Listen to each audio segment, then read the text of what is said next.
That's quite a machine. And by the way, I asked the lady, a female operator, very smooth, you know, like she knows what she's doing. She's so gentle with the controls, and of course it helps that this thing has a rubber tracks. Like once I'm hooked up and all chained up, I'll show you. But the big challenge here is how to get out. There's a Nebraska Correctional Youth Facility, big prison, and it's so, you know, I even drained all the air from my axles when I was coming empty. I couldn't make the turn, you know, with my axles up, so I had to stay right there, which of course caused a lot of troopers to come out and see what this guy is doing. Am I trying to break some youth juveniles out of the prison? Because there's but this is the facility. This is where they make these. Basically they take these excavators and they add hydraulics, and what makes this machine tall, I'll show you in a second, they have to add a riser, like to the center, you know, big gear that the machine rotates on. They have to get a riser, so it's almost 1 foot taller than a regular excavator, because they need room for the wheels to go up and down. And the only way to load this is like to store the stick is like that. Basically you have to put the wheels down, the rail wheels, and then you fold the bucket all the way till it touches it. Basically the bucket sits on the wheel, and the wheels, I put boards, like I put boards alongside, you know, otherwise it'll crush me if I put like this. So I put boards under the flat part of the wheel, and I hope it's not too crazy tall. But I only got Nebraska and Iowa permits, right? So if it's taller than 12 feet, I'll just order the next permit, Illinois, for the new height, you know. But for now, let me just go strap down, put the chains in places and see what's going on. I'm at the TA truck stop in like the second exit, I think, in on Iowa side after Nebraska. Just stopped here to scale. To my surprise, I did pretty good with weights, except the scale was too long. I had to do two, you know, weigh and then reweigh. So because first all my 4 axles in the back went on the plate, but then I noticed that the steer and the pusher axle were on the same plate in the front, which of course is not good. And so when I did the first one, I mostly looked at the quad, and it was 79,880, 79,880 pounds. And then when I went again, the rear axle was on the ground. It didn't go in, but now I was able to put the steer axle on the first platform and the pusher and drives on the second. And so the steer was 17,440, 17,440, and the pusher and drives were 62,840, slightly overweight. And so I have a room in the front. I can move like 2,600 pounds, right? So I move the front as far as I can go without damaging my fenders on the pusher axle. And of course, the more I drive, I'm gonna burn fuel, because yeah, now I'm pretty heavy. I filled up both tanks yesterday, so I'm not gonna do that again. And so once I burn 1 tank, so that's 7 pounds per gallon. So like 100 gallons, that's 700 pounds. So I should be okay. And the gross weight is pretty much 160,000 pounds and 40. 160040. So I thought I was 60,000 pounds, which is not well, but yeah, that's why I'm a bit heavy on the drives, because I was too light in the front for some reason.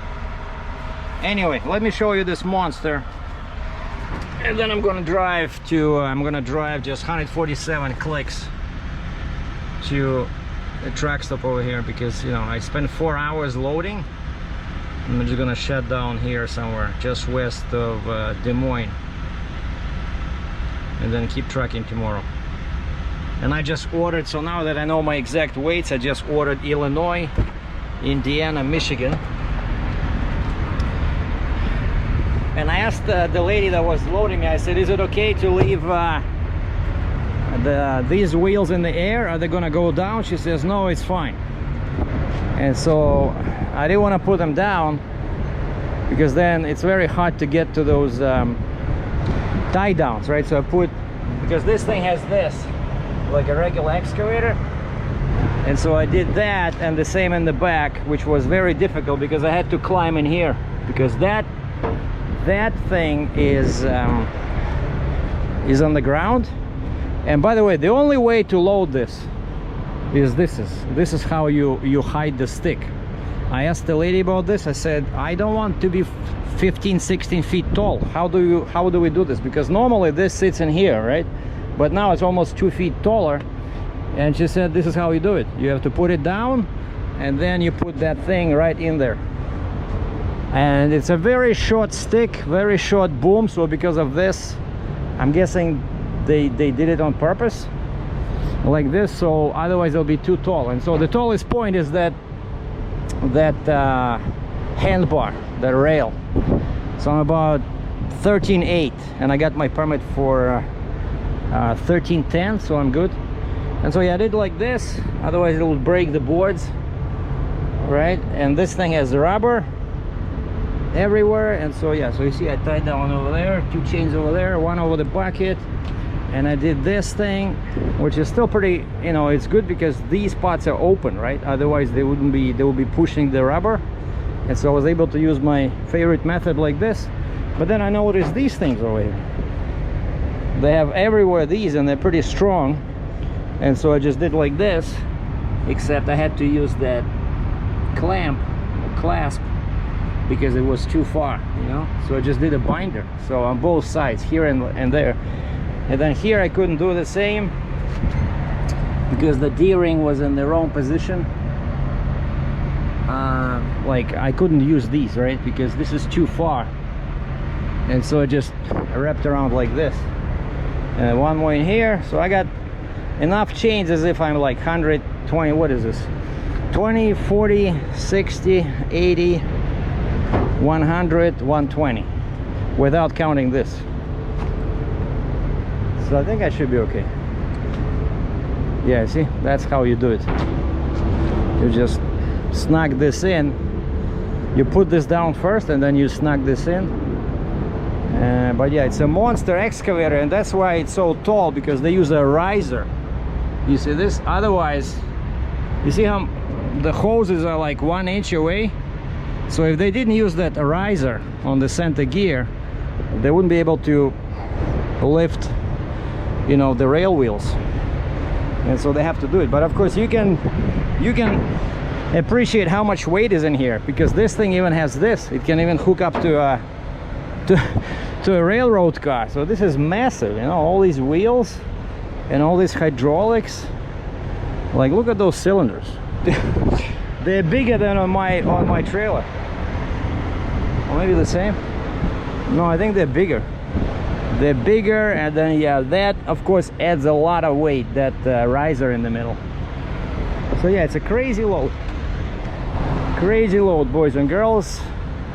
It's called CHX35F4, and that company Vancer, she makes them. Basically she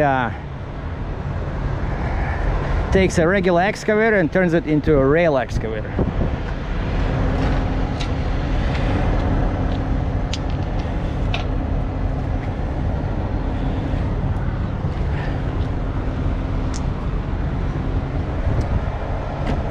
All right, let me just check my chains, and I guess, and of course they didn't wash it, you know. I hope I should be okay. I'm gonna check my chains and just keep tracking, and I'm gonna shut down early because I worked, I got up at like 6 o'clock today, and then I'm gonna shut down that small truck stop, do the video. So there you go. Thanks for watching.